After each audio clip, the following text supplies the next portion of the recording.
Bismillahirrahmanirrahim. Alhamdulillah Rabbil Alameen. Hasbunallah wa ni'mal wakil. The Lord is my light and my salvation. Whom shall I fear? And yea, though I walk through the valley of the shadow of death, I will fear no evil, for you art with me.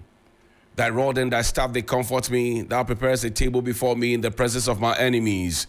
You anoint my head with oil, my cup runneth over. And surely goodness and mercy shall follow me all the days of my life. And I will dwell in the house of the Lord forever and ever. Amen. Assalamu alaikum. It's Friday. Welcome to Johnnie's Bible. Juma Mubarak to all our Muslim brothers and sisters. And today we begin Ghana month here. Woye ochokrikri nyom. Ni ochokrikri nyom ni woyo hunu eba chokrikri. No kani egbao na krake hunu en chokrikri. No achole ochokrikri. January aharabata. February oflon. March ochokrikri. No hunu e chokrikri. But thank you very much also to Modesty Clothings for this beautiful yellow shirt, and also to Wear Ghana for the beautiful 3FM branded thing that you see here. Some quick public service announcements. Number one, yesterday I mentioned to you that the D block, where the medical students are at the Kolebu Teaching Hospital, has for the first time, maybe in a very, very, very long time, or maybe for the first time, had their lights cut off. And it is because ECG is doing their work. So the question that quickly arises is that all the frustration that the students are going through were brought upon them by some people who were at the University of Ghana Medical School who didn't do their job. Or maybe at the Kolebu Teaching Hospital who didn't do their job. And that's why I want to say good morning to Professor Amfo. Prof, you know you are the first female vice-chancellor of the University of Ghana. And many people were happy and are still happy. I am one of those who are happy that you have taken over the reins of authority at the University of Ghana. But Prof, what is happening at the medical school at Kolebu is an indictment on your leadership. It's an indictment on the acolytes that you have chosen and trusted to take over whatever it is that's happening at the University of Ghana Medical School, Kolebu. Because as we speak, the D block, the lights are off. I am told that they owe. So the question is, the students pay their utility bills. They come to school knowing that we have paid our bills. So our lights should be on so that we can have the peace of mind to learn, to be trained, so that we can save the lives of many Ghanaians. Now, they are being discomforted because somebody has decided not to pay. And people go to job every single day. Who is the dean of the medical school? Who is the registrar? Who are the other officials there? It's a question that must be asked. So, Professor Amfo, University of Ghana, good morning to you. You are the premier university in the country. It is actually very embarrassing that you have your lights off where your medical students learn. It is embarrassing. And it is not supposed to be synonymous with the University of Ghana. So please fix it. Please, please, please fix it. I also want to talk this morning about the strike, the nurses. They say they have sat at home for too long. There's a flyer there. They have sat at home for too long. And they were so appalled that the President of the Republic did not mention youth unemployment in the country. Yesterday, I read something off the Facebook page of Oliver Bakavoma, or convener for Fix the Country. And he says 80% of our youth are unemployed. The Graduate Unemployed Nurses and Midwives Association, they have served notice that they are going on a demonstration today. They are at the Tamale Jubilee Park, 7 a.m. sharp. They are beginning to 12:30, and they say, clear and post us now. We are tired of sitting at home. Clear and post us now. We are tired of sitting at home. They are asking questions. They are not happy. They say, clear and post us now. We are tired of sitting at home. Now, Six, please take me to the State of the Nation address. You find President Akufo-Addo wearing a nice suit, standing in front of that Kinte backdrop in Parliament. There was something that he said Let's listen to the president. Johnny's Bite. Second Deputy Speaker, the veteran legislator, Honorable Alban Bagbin. I commend also the Majority Leader, my contemporary in this House, who can now put his extensive experience of Parliament to use as Leader of the House and Minister for Parliamentary Affairs. My compliments go to the new Minority Leader, Honorable Aruna Idrisu, who announced himself on the national stage when he came here in my last term in the House. It is clear that he has an important future in Ghanaian politics. I want to assure him and the leadership of the House on both sides that I will cooperate fully with Parliament to enhance the governance of our nation, to be able to do the business of Ghana effectively. I will cooperate fully with the Parliament of Ghana to enhance the governance of our country. The president's own words. I will cooperate fully with the Parliament of Ghana to enhance the governance of our country. He said this in 2017. He's still in power. Now, how has the president cooperated fully in the interest of the governance of this country? Mind you, there are things that Parliament has raised questions about that the president didn't give a hoot about. He didn't care.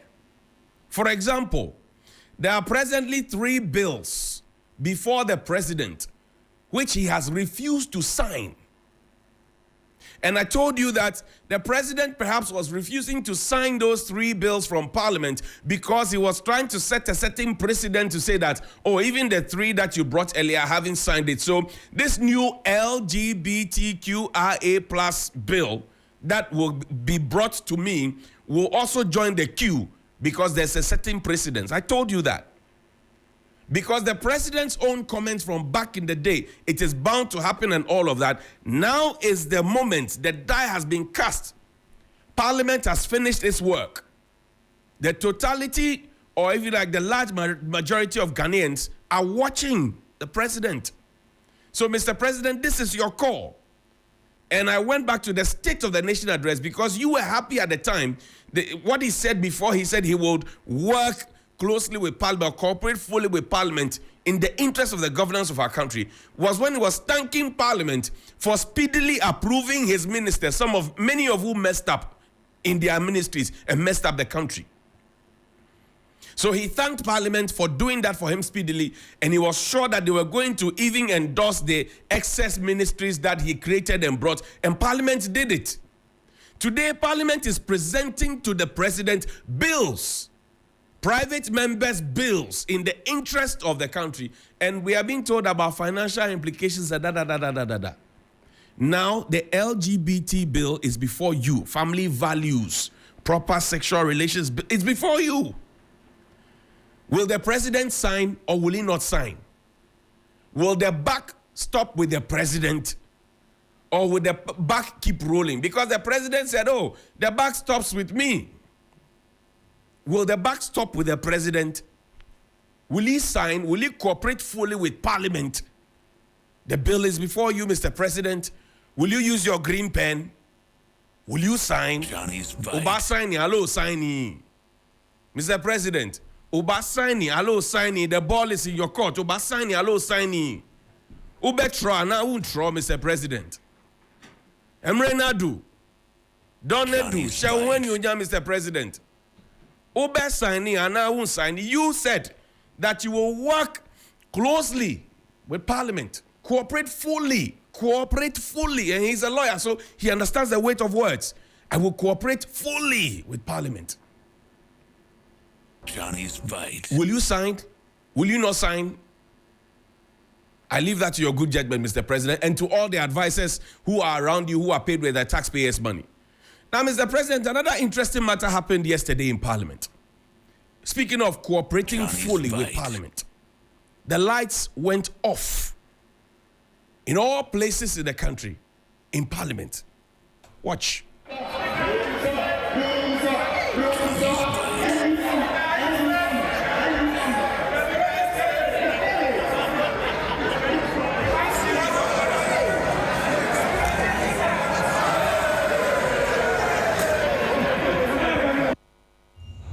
Okay, so the 600.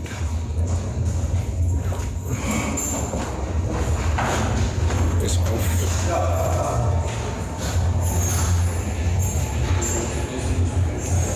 We just 600.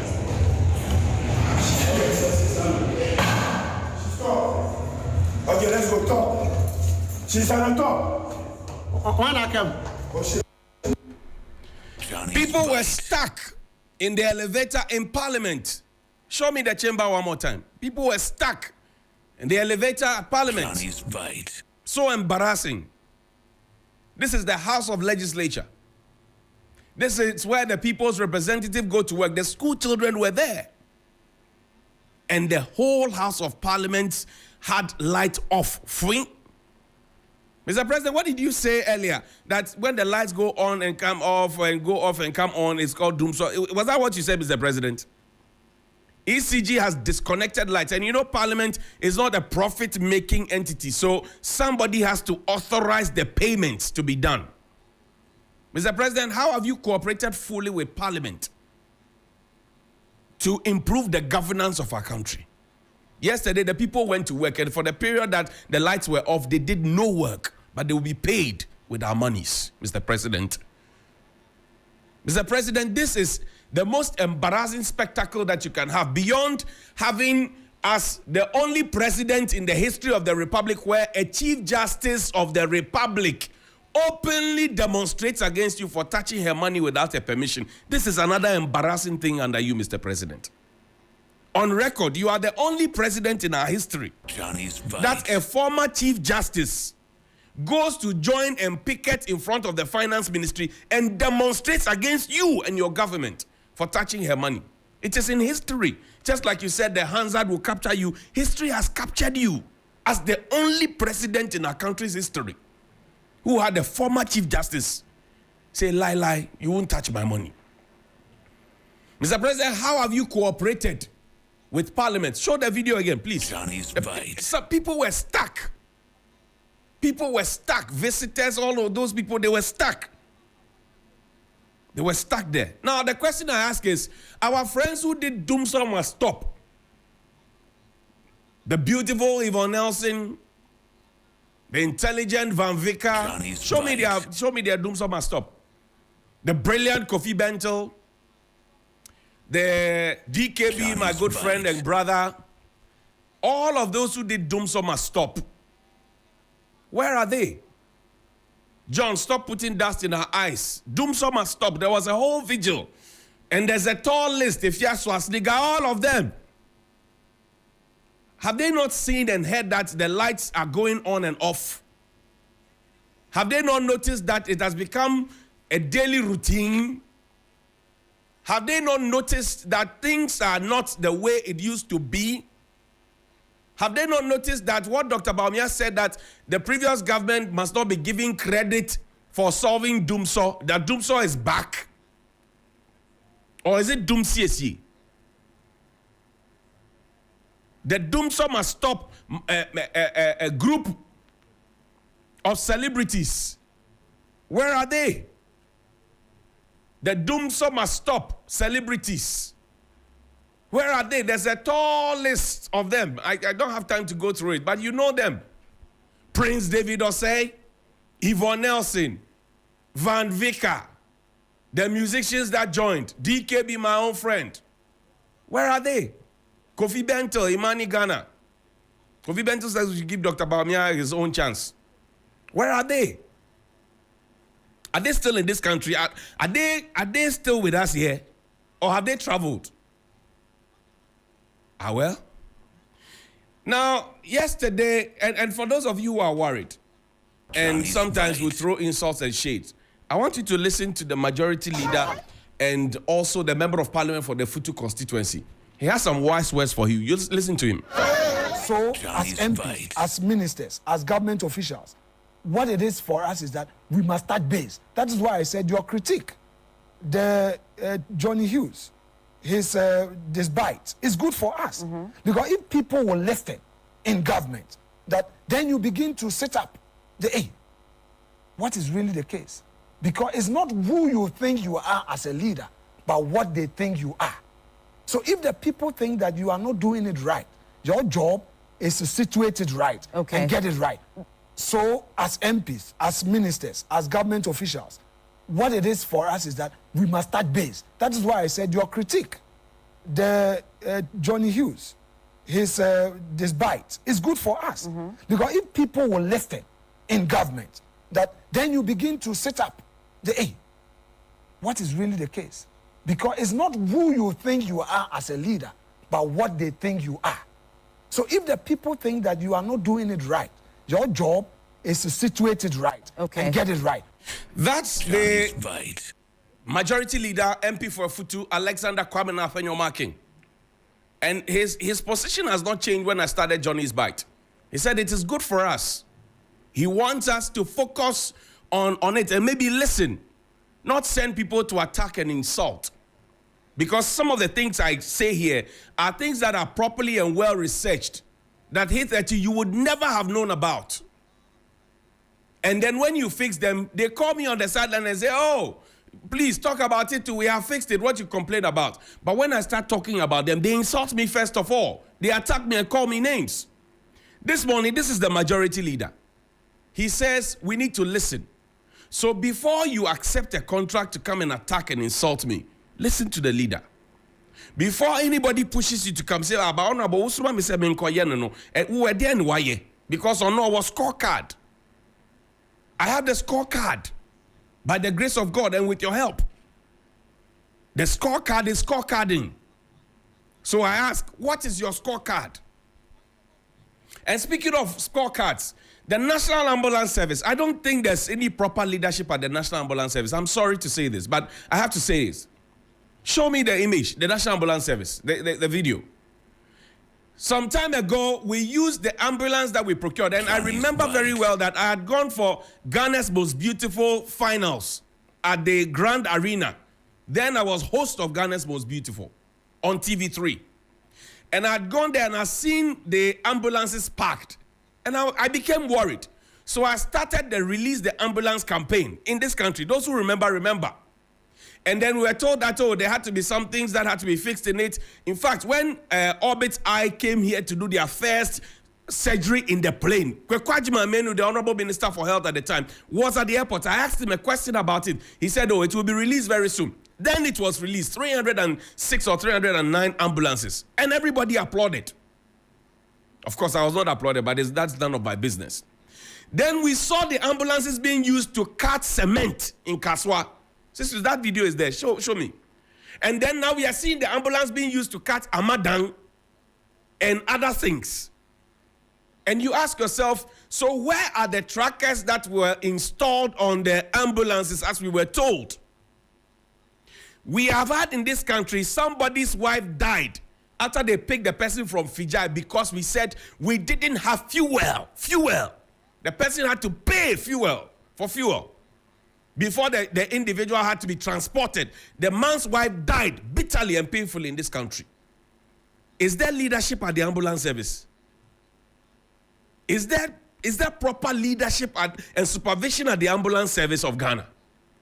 The officers in this video and the ones who use the thing to go and the ambulance to go and cut cement, and those who allowed the man's wife to die, and the many other deaths and complications that we don't know about, it has to be investigated ASAP. This is what your ambulance is being used for.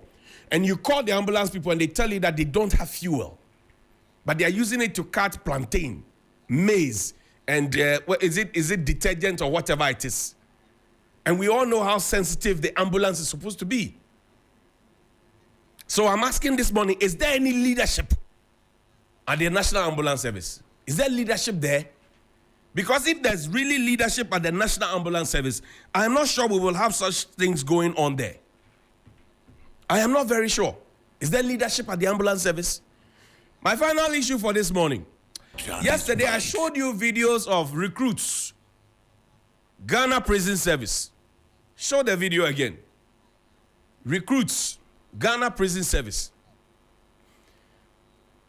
And I told you that yesterday was Thursday. Today is Friday. Between today and tomorrow, there will be a passing out ceremony. And I asked the question, is it true that they were trained for only 1 week? Is it true? Johnny's Bite. Is it true that they were trained for only 1 week? And will they pass out? And what will be their job? Was there an age cutoff point for recruits? Because I see some very grown people in there. Like I saw from the Jungle Warfare School, and some busybody hairdresser who is a party executive came and said that it is me. I didn't put your picture up there, madam. Go and sit down. I'm talking about our security in the country. I'm talking about putting overage people within the bracket, because in terms of even the training regime or the regimen that is given to them, your age counts. The number of push-ups you can do because of your age and all of that. There are a lot of factors that are considered. And if you're a recruit, your job description is totally different from the officer corps. These ones, they are being trained at Akufo Maximum Security Prison in the Central Region. And you ask yourself, when were the forms sold? How were they sold? Who vetted the forms? Did they go through medicals? Was there proper announcement? Was the recruitment process made fair? What are they going to do? How much are they going to be paid? Who's going to be paying them? I hear there's now something called prison officer's assistant. Just like we started with NAPCO, they also paid 700 Ghana cedis. Very soon we'll have an association of them come to say that, oh, we have also not been paid. And this is how we are running the country. We have turned recruitment into a Belek and Katia movement. Mafia Monkwiti, everybody is just collecting and chopping. We are not even shy to say that I paid so much money to be recruited into a security service. So people are just getting by. It is just a means to an end. It is not because they have the passion and the interest. We have a national security minister. He's watching. He's quiet. The interior minister may have supervised this. The president is the head of the National Security Council. He's watching. We have our peace council. They are watching. When things get out of hand, they will come and tell us to pray and to be peaceful and to be circumspect. But while these things are happening, they never advise circumspection. They never advise this. You look at the people, you look at some of the people in the video I'm showing you, and you see that these ones, they are not 25-year-olds. They are not 22-year-olds. They are not, some have not even gone beyond 30, 40. Now, I ask the question, if somebody is 40 years, how do you mold the person? What are you molding the person into again after 40 years? When his character and everything, habits have been formed, how do you mold the person? So they get in there and insubordination becomes the order of the day. And I showed you a video of how a corporal was telling a chief superintendent of police that you didn't recruit me and you didn't send me here. You can go to the headquarters. When we go, we'll meet, and whoever sends me, you meet him. Insubordination, insolence. I say you watch in the coming years, the way we have padded our military, our immigration service, our fire service, our police service, our prison service, and all the other security institutions, you will see the level of insolence and disrespect that will happen. You will see it. To the point where juniors are being promoted over seniors. And this will be the last thing I'll say, and then we'll close. Some officers of the Ghana Armed Forces contacted me. And they said, do you know that the people within the sports department, I've forgotten how they put it, they are being promoted over us because they are within the sports department. So we are all planning to leave to go and join the support services, so that we will also get our promotion, because some of us have been wearing our rank for far too long. For far too long. This is a caution to all of us. We cannot toy with security. The moment we begin toying with it, we are going to run the nation down. Manuato, good morning.